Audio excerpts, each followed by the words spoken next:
नमस्कार दोस्तों, स्वागत है आपका हमारे चैनल पर, जहां हम लाते हैं आपके लिए प्रेरणादायक कहानियां और महत्वपूर्ण जीवन के सिद्धांत। आज हम आपके लिए लेकर आए हैं एक अद्भुत कहानी, वृक्ष का सम्मान, जो महात्मा बुद्ध से संबंधित है। इस कहानी में आप जानेंगे कि कैसे वृक्ष, जल और पशु पक्षियों का संरक्षण हमें एक सुखी और समृद्ध समाज की ओर ले जाता है।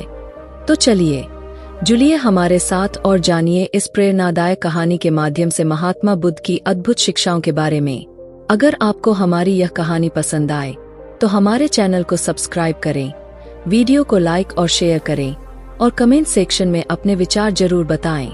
आइए शुरू करते हैं वृक्ष का सम्मान की यह प्रेरणादायक कहानी। वृक्ष का सम्मान कहानी महात्मा बुद्ध से संबंधित। गौतम बुद्ध एक दिन एक वृक्ष को नमन कर रहे थे। उनके एक शिष्य ने यह देखा तो उसे हैरानी हुई। वह बुद्ध से बोला, भगवान, आपने इस वृक्ष को नमन क्यों किया? शिष्य की बात सुनकर बुद्ध बोले, क्या इस वृक्ष को नमस्कार करने से कुछ अनहोनी घट गई? शिष्य बुद्ध का जवाब सुनकर बोला, नहीं भगवान, ऐसी बात नहीं है, किंतु मुझे यह देखकर हैरानी हुई कि आप जैसा महान व्यक्ति इस वृक्ष को नमस्कार क्यों कर रहा है। वह न तो आपकी बात का जवाब दे सकता है और न ही आपके नमन करने पर प्रसन्नता व्यक्त कर सकता है।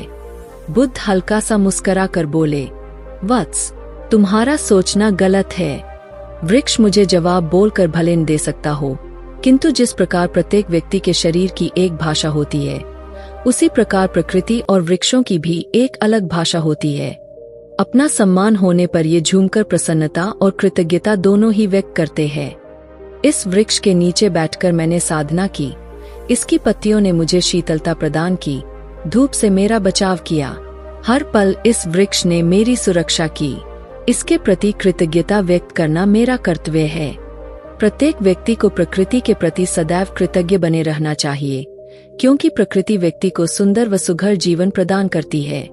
तुम जरा इस वृक्ष की ओर देखो कि इसने मेरी कृतज्ञता व धन्यवाद को बहुत ही खूबसूरती से ग्रहण किया है और जवाब में मुझे झूमकर यह बता रहा है कि आगे भी वह प्रत्येक व्यक्ति की हर संभव सेवा करता रहेगा। बुद्ध की बात पर शिष्य ने वृक्ष को देखा तो उसे लगा कि सचमुच वृक्ष एक अलग ही मस्ती में झूम रहा था और उसकी झूमती हुई पत्तियां, शाखाएं व फूल मन को एक अद्भुत शांति प्रदान कर रहे थे। यह देखकर शिष्य स्वतः वृक्ष के सम्मान में झुक गया। शिष्य ने वृक्ष को नमन करते हुए बुद्ध से कहा, भगवान, आपने सच्चाई उजागर की है। अब मैं समझ गया हूँ कि प्रकृति के प्रति हमारा कर्तव्य क्या है। हमें प्रत्येक जीवित वस्तु का सम्मान करना चाहिए, चाहे वह बोल न सके, क्योंकि वे भी हमें बहुत कुछ प्रदान करते हैं। बुद्ध ने शिष्य की ओर मुस्कुराते हुए कहा, वत्स, यही समझना महत्वपूर्ण है। जब हम प्रकृति का सम्मान करते हैं तो हम वास्तव में अपनी स्वयं की रक्षा कर रहे होते हैं, क्योंकि प्रकृति ही हमारे जीवन का आधार है। इसे सम्मान देकर हम अपनी ही भलाई कर रहे हैं। शिष्य ने बुद्ध के शब्दों को दिल से स्वीकार किया और उस दिन से उसने न केवल वृक्षों बल्कि सभी जीव जंतुओं और प्रकृति के हर तत्व का सम्मान करना शुरू कर दिया। उसने देखा कि जब उसने प्रकृति के प्रति अपना दृष्टिकोण बदला तो उसकी जीवन में शांति और संतुष्टि बढ़ने लगी। इस प्रकार महात्मा बुद्ध ने अपने शिष्य को न केवल वृक्ष का बल्कि संपूर्ण प्रकृति का सम्मान करने का महत्व सिखाया। शिष्य ने इस शिक्षा को जीवन भर अपनाया और दूसरों को भी सिखाया कि कैसे प्रकृति के प्रति कृतज्ञता व्यक्त करके हम एक सुखी और संतुलित जीवन जी सकते हैं।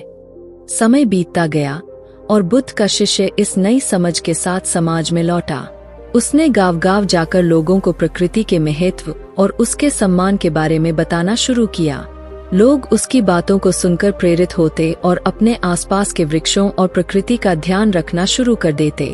एक दिन शिष्य एक छोटे से गांव में पहुंचा जहां लोग सूखे और कठिनाइयों से जूझ रहे थे। वहां के लोगों ने शिष्य से पूछा, महोदय, हम किस प्रकार अपने जीवन में सुधार ला सकते हैं? शिष्य ने उत्तर दिया, सबसे पहले हमें अपनी प्रकृति के प्रति अपना दृष्टिकोण बदलना होगा। आइए हम सब मिलकर वृक्षारोपण करें, तालाबों और नदियों की सफाई करें और पशु पक्षियों के प्रति दया का भाव रखें। जब हम प्रकृति की रक्षा करेंगे तो प्रकृति भी हमारी रक्षा करेगी। गांव के लोगों ने शिष्य की सलाह मान ली और मिलकर वृक्षारोपण शुरू किया। उन्होंने जल स्रोतों की सफाई की और पशु पक्षियों के लिए पानी और भोजन की व्यवस्था की। धीरे धीरे गांव में हरियाली लौट आई और जलस्तर भी बढ़ गया।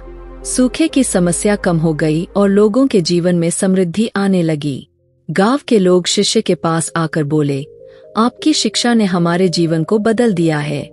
हमने प्रकृति का सम्मान करना सीखा है और इसके बदले में प्रकृति ने हमें जीवनदान दिया है। शिष्य ने मुस्कुराते हुए कहा, यही महात्मा बुद्ध की शिक्षा है। जब हम प्रकृति का सम्मान करते हैं तो हम वास्तव में अपनी ही भलाई के लिए काम कर रहे होते हैं।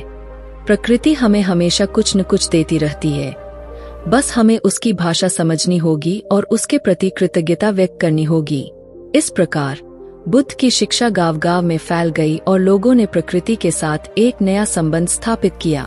उन्होंने समझ लिया कि वृक्षों और प्रकृति का सम्मान करना न केवल हमारा कर्तव्य है, बल्कि हमारे जीवन को समृद्ध और संतुलित बनाने का माध्यम भी है। समय के साथ शिष्य की यह शिक्षा पूरे राज्य में फैल गई और लोग प्रकृति के प्रति कृतज्ञ और संवेदनशील हो गए। महात्मा बुद्ध की इस महत्वपूर्ण शिक्षा ने समाज में एक नया अध्याय लिख दिया, जहां हर व्यक्ति प्रकृति के साथ सामंजस्य और सम्मान के साथ रहने लगा।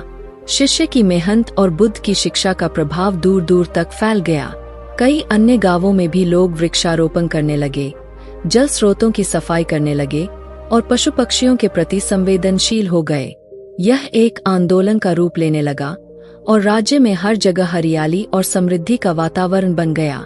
एक दिन राज्य के राजा को शिष्य के कार्यों और बुद्ध की शिक्षा के बारे में पता चला। उन्होंने शिष्य को अपने दरबार में बुलाया और कहा, मैंने सुना है कि आपने और आपके गुरु महात्मा बुद्ध ने हमारे राज्य में एक नया जीवन दिया है। मैं आपके प्रयासों को सम्मानित करना चाहता हूँ और आपके गुरु से मिलकर उनका आशीर्वाद प्राप्त करना चाहता हूँ। शिष्य ने विनम्रता से उत्तर दिया, महाराज, यह सब महात्मा बुद्ध की शिक्षा का परिणाम है। उन्होंने हमें सिखाया कि प्रकृति का सम्मान करना कितना महत्वपूर्ण है। यदि आप चाहें तो मैं आपको महात्मा बुद्ध के पास ले जा सकता हूँ।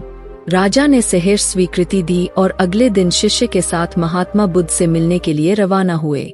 जब वे बुद्ध के पास पहुँचे तो राजा ने नमन करते हुए कहा, भगवन, आपकी शिक्षाओं ने हमारे राज्य में एक नई क्रांति ला दी है। आपके शिष्य ने हमें सिखाया कि प्रकृति का सम्मान करना कितना महत्वपूर्ण है। मैं आपके प्रति अपनी कृतज्ञता व्यक्त करना चाहता हूँ। बुद्ध ने राजा की बात सुनकर मुस्कुराते हुए कहा, राजन, यह आप सबका सौभाग्य है कि आपने प्रकृति का महत्व समझा और उसे अपनाया। यह आपकी ही उदारता है कि आपने इसे अपने राज्य में फैलने दिया। प्रकृति हमारी माता है जो हमें जीवन देती है। उसका सम्मान करना हमारा सबसे बड़ा धर्म है। राजा ने बुद्ध की बातों को ध्यान से सुना और कहा, भगवन, मैं चाहता हूँ कि आपकी शिक्षाएं हमारे राज्य में और भी फैलें। कृपया हमारे राज्य में कुछ समय बिताएं और लोगों को प्रकृति के प्रति जागरूक करें। बुद्ध ने राजा का आग्रह स्वीकार किया और राज्य में कुछ समय बिताने का निश्चय किया। उन्होंने अपने शिष्यों के साथ मिलकर विभिन्न गांवों का दौरा किया और लोगों को प्रकृति के सम्मान और संरक्षण के बारे में शिक्षित किया। राज्य में एक नई जागरूकता और ऊर्जा का संचार हुआ। लोग न केवल वृक्षारोपण और जल संरक्षण में जुट गए, बल्कि उन्होंने एक दूसरे के प्रति भी संवेदनशीलता और सहानुभूति का व्यवहार अपनाया। समय के साथ उस राज्य ने समृद्धि और खुशहाली का नया इतिहास लिखा। महात्मा बुद्ध और उनके शिष्यों की शिक्षा ने लोगों के जीवन में एक सकारात्मक बदलाव लाया और उस राज्य को एक आदर्श राज्य के रूप में स्थापित कर दिया। बुद्ध की शिक्षाएं सदियों तक लोगों को प्रेरित करती रहीं और उनकी कृतज्ञता और संवेदनशीलता की भावना पीढ़ी दर पीढ़ी चलती रही। समय बीतता गया और महात्मा बुद्ध की शिक्षाएं राज्य की सीमाओं को पार करते हुए अन्य राज्यों और देशों तक पहुंचने लगीं। उनकी शिक्षाएं इतनी प्रभावशाली थीं कि लोग दूर दूर से उन्हें सुनने और उनसे ज्ञान प्राप्त करने के लिए आने लगे। एक दिन एक पड़ोसी राज्य का राजा बुद्ध से मिलने आया। उसने बुद्ध से कहा, भगवन, मैंने आपके राज्य की समृद्धि और खुशहाली के बारे में सुना है। कृपया मुझे भी बताएं कि मैं अपने राज्य में किस प्रकार ऐसी ही समृद्धि ला सकता हूँ। बुद्ध ने राजा को नम्रता से उत्तर दिया, राजन, समृद्धि और खुशहाली केवल भौतिक संसाधनों से नहीं आती। इसके लिए आवश्यक है कि हम अपने मन और हृदय को शुद्ध करें और प्रकृति के साथ संतुलन और सामंजस्य स्थापित करें। हमें प्रकृति का सम्मान करना होगा और उसके प्रति कृतज्ञता व्यक्त करनी होगी। राजा ने बुद्ध की बातों को ध्यान से सुना और कहा, भगवान, कृपया मुझे मार्गदर्शन दे कि मैं अपने राज्य में कैसे यह सब लागू कर सकता हूँ। बुद्ध ने राजा को कई महत्वपूर्ण सिद्धांत बताए। 1. वृक्षारोपण और पर्यावरण संरक्षण। प्रत्येक नागरिक को वृक्षारोपण के महत्व को समझाना और उन्हें इसमें भाग लेने के लिए प्रेरित करना। 2. जल संरक्षण। नदियों, तालाबों और जल स्रोतों की सफाई और संरक्षण करना ताकि जल संकट से निपटा जा सके। 3. पशु पक्षियों का संरक्षण। सभी जीव जंतुओं के प्रति दया और संवेदनशीलता का व्यवहार करना, क्योंकि वे भी हमारे पारिस्थितिकी तंत्र का महत्वपूर्ण हिस्सा है। 4. समानता और न्याय। समाज में समानता और न्याय की स्थापना करना ताकि हर व्यक्ति को समान अवसर और सम्मान मिल सके। 5. शिक्षा और जागरूकता। लोगों को शिक्षित करना और उन्हें प्रकृति के प्रति जागरूक बनाना ताकि वे अपने कर्तव्यों को समझ सकें। राजा ने बुद्ध की शिक्षाओं को ध्यान से सुना और अपने राज्य में लौटकर तुरंत इन्हें लागू करना शुरू कर दिया। उसने अपने मंत्रियों और नागरिकों को भी बुद्ध की शिक्षाओं के बारे में बताया और उन्हें इन सिद्धांतों को अपनाने के लिए प्रेरित किया। धीरे धीरे उस राज्य में भी परिवर्तन आने लगा। लोग वृक्षारोपण करने लगे, जल स्रोतों की सफाई करने लगे और पशु पक्षियों के प्रति संवेदनशीलता का व्यवहार करने लगे। समाज में समानता और न्याय की भावना बढ़ने लगी और लोग एक दूसरे के प्रति अधिक सहयोगी और सहानुभूतिपूर्ण हो गए। इस प्रकार महात्मा बुद्ध की शिक्षाओं ने न केवल एक राज्य बल्कि कई राज्यों और देशों में समृद्धि और खुशहाली का संचार किया। उनकी शिक्षाएं आज भी लोगों को प्रेरित करती है और हमें यह याद दिलाती है कि प्रकृति का सम्मान करना, उसके प्रति कृतज्ञता व्यक्त करना और समानता और न्याय की स्थापना करना ही सच्चे अर्थों में समृद्धि और खुशहाली का मार्ग है। महात्मा बुद्ध की शिक्षाएं इतनी व्यापक और प्रभावशाली थीं कि उनके अनुयायी और शिष्य पूरे विश्व में फैल गए। बुद्ध के शिष्यों में से एक आनंद विशेष रूप से बुद्ध की शिक्षाओं का प्रचार प्रसार करने के लिए तत्पर था। उसने विभिन्न राज्यों और देशों की यात्रा की और वहां के लोगों को बुद्ध के सिद्धांतों के बारे में बताया। एक दिन आनंद एक दूर देश पहुंचा जहां लोग विभिन्न समस्याओं से जूझ रहे थे। वहां की भूमि सूखी थी, नदियां और झीलें सूख चुकी थीं और लोग आपसी कलह में उलझे हुए थे। आनंद ने लोगों को इकट्ठा किया और उन्हें महात्मा बुद्ध की शिक्षाओं के बारे में बताना शुरू किया।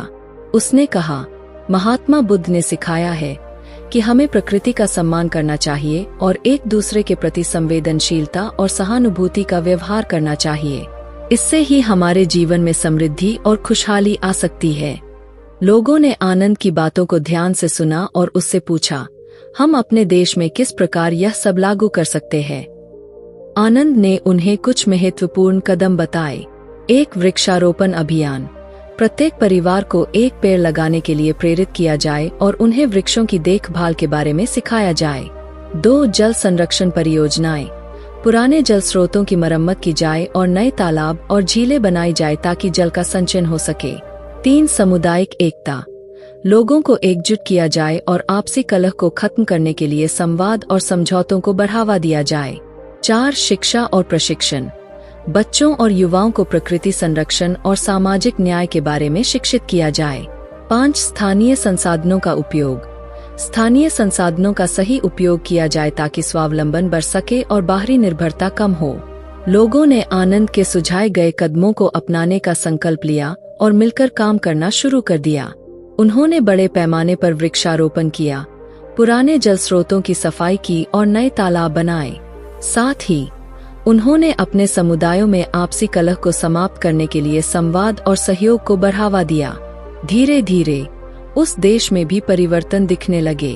भूमि फिर से हरी भरी होने लगी, जल स्रोतों में पानी लौट आया और लोगों के बीच सहयोग और समर्पण की भावना बढ़ने लगी।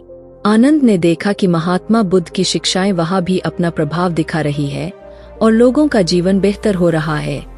समय के साथ उस देश की कहानी भी दूर दूर तक फैल गई और अन्य देशों के लोग भी महात्मा बुद्ध की शिक्षाओं को अपनाने के लिए प्रेरित हुए। इस प्रकार बुद्ध की शिक्षाओं ने पूरे विश्व में समृद्धि, शांति और सामंजस्य का संदेश फैलाया और लोगों को यह सिखाया कि प्रकृति का सम्मान करना और एक दूसरे के प्रति कृतज्ञता और सहानुभूति का व्यवहार करना ही सच्चे अर्थों में सुख और समृद्धि का मार्ग है। महात्मा बुद्ध की ये शिक्षाएं आज भी हमें याद दिलाती है कि यदि हम अपने जीवन में संतुलन और समरसता लाना चाहते हैं तो हमें प्रकृति और एक दूसरे के प्रति आदर और प्रेम का व्यवहार करना चाहिए। यही सच्ची मानवता का संदेश है जो हमें एक बेहतर और खुशहाल समाज की ओर ले जाता है। आनंद के प्रयासों और महात्मा बुद्ध की शिक्षाओं के कारण उस देश में सुख शांति का माहौल बना रहा। लोगों ने अपनी नई समझ और दृष्टिकोण के साथ एक सामंजस्यपूर्ण समाज का निर्माण किया जिसमें हर कोई एक दूसरे का सम्मान करता और प्रकृति की देखभाल करता। आनंद ने महसूस किया कि बुद्ध की शिक्षाओं का संदेश और भी दूर तक पहुंचाना आवश्यक है।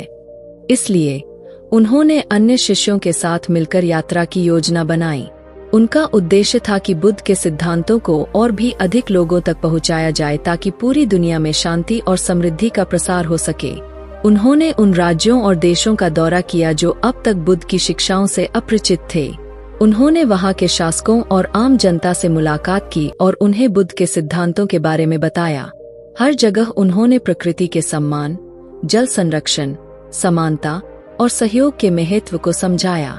एक बार आनंद और उनके साथी एक बड़े राज्य में पहुंचे जहां के राजा अपने राज्य की समस्याओं से परेशान थे। राजा ने आनंद से पूछा, महोदय, मैं अपने राज्य की स्थिति को सुधारना चाहता हूं, परंतु मुझे नहीं पता कि कहां से शुरू करूं। कृपया मुझे मार्गदर्शन दे।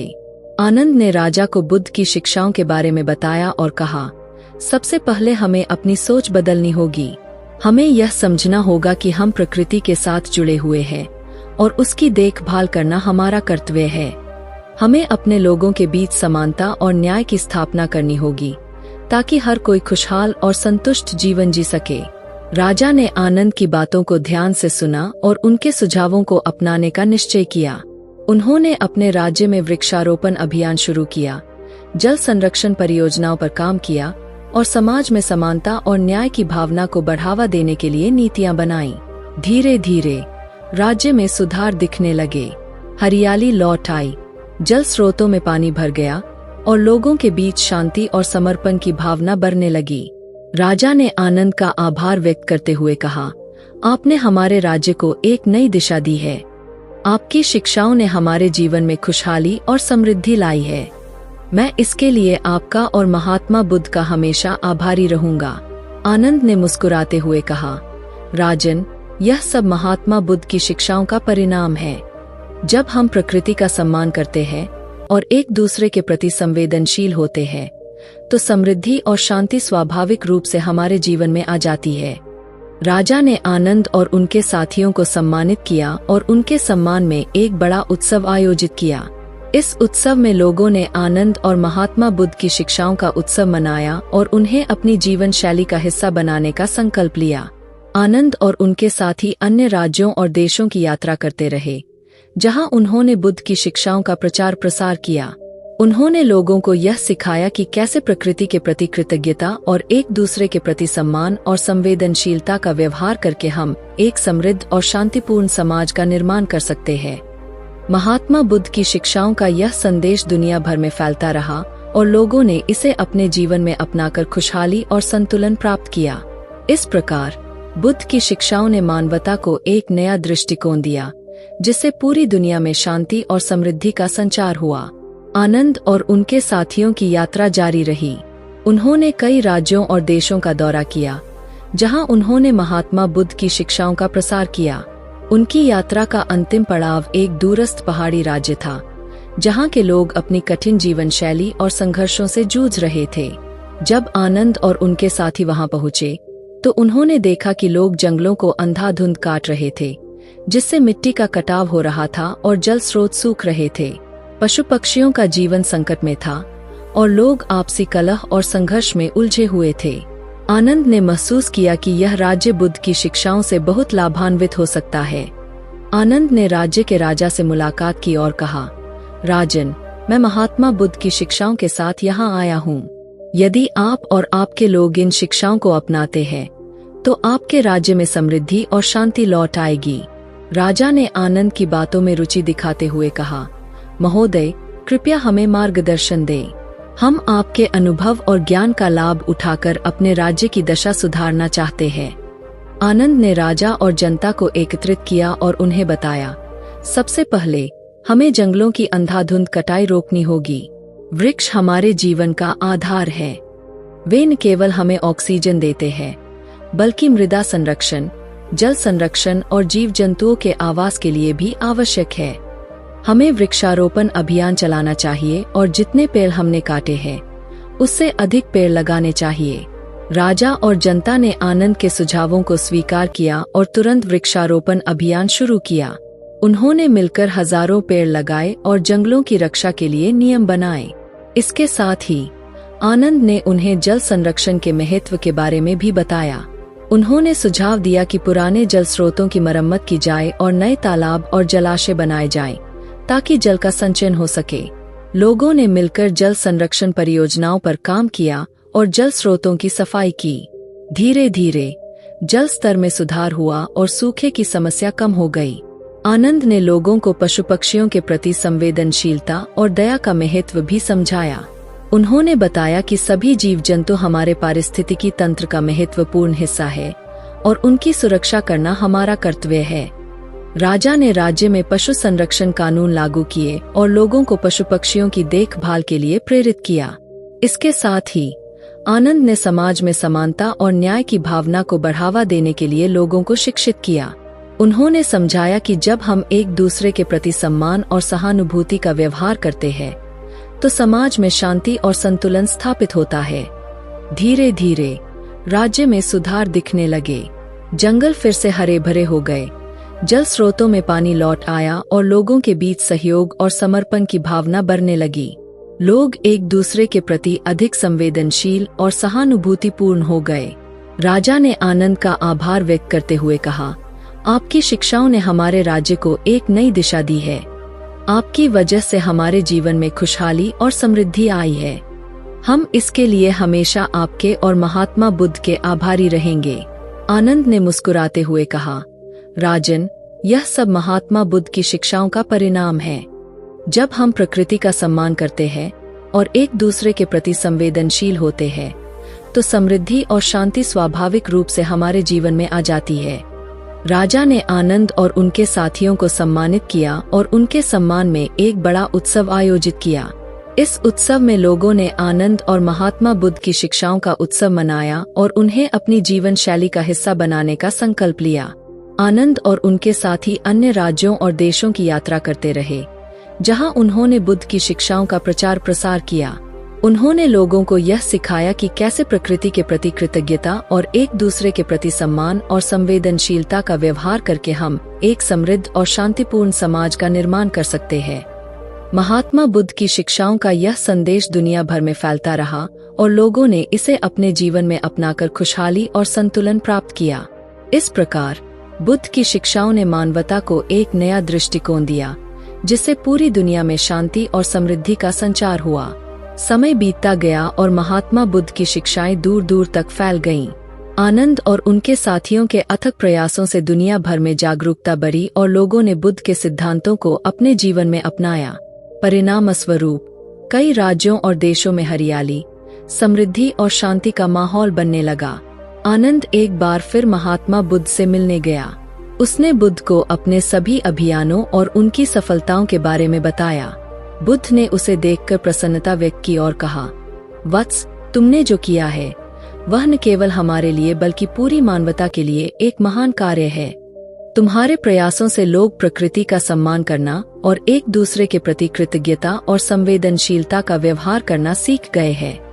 आनंद ने विनम्रता से कहा, भगवान, यह सब आपकी शिक्षाओं का परिणाम है। आपने हमें जो मार्ग दिखाया, हमने बस उसका पालन किया और लोगों को उससे परिचित कराया। महात्मा बुद्ध ने कहा, यही सच्ची साधना है। आनंद, जब हम अपने ज्ञान और प्रेम को दुनिया के साथ साझा करते हैं, तो हम वास्तव में एक महान कार्य कर रहे होते हैं। तुम्हारी इस साधना ने दुनिया को एक नया दृष्टिकोण दिया है और यह हमेशा याद रखी जाएगी।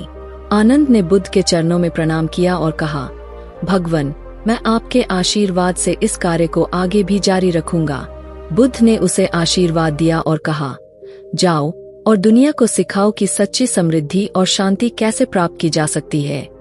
जब तक लोग प्रकृति का सम्मान करते रहेंगे और एक दूसरे के प्रति कृतज्ञता और संवेदनशीलता का व्यवहार करते रहेंगे, तब तक इस दुनिया में शांति और समृद्धि बनी रहेगी। आनंद अपने मिशन को जारी रखने के लिए उत्साहित होकर वहां से निकला। उसके प्रयासों और बुद्ध की शिक्षाओं ने दुनिया को एक बेहतर स्थान बना दिया। लोगों ने समझा कि प्रकृति और एक दूसरे का सम्मान करना ही सच्ची समृद्धि का मार्ग है। महात्मा बुद्ध की शिक्षाएं सदियों तक लोगों को प्रेरित करती रहीं। उनकी शिक्षाओं ने दुनिया को एक नया दृष्टिकोण और जीवन का सही मार्ग दिखाया। लोग हमेशा बुद्ध और उनके शिष्यों के प्रयासों को याद रखेंगे और उनके मार्गदर्शन में जीवन को बेहतर बनाने की कोशिश करेंगे। इस प्रकार महात्मा बुद्ध की शिक्षाओं ने मानवता को एक नई दिशा दी, जिससे पूरी दुनिया में शांति, समृद्धि और संतुलन का संचार हुआ। बुद्ध के सिद्धांतों ने यह साबित कर दिया कि जब हम प्रकृति और एक दूसरे का सम्मान करते हैं, तो हम वास्तव में एक सुखी और संतुलित जीवन जी सकते हैं। और यही इस कहानी का सार है: प्रकृति का सम्मान, एक दूसरे के प्रति कृतज्ञता और संवेदनशीलता, और एक समृद्ध और शांतिपूर्ण समाज का निर्माण।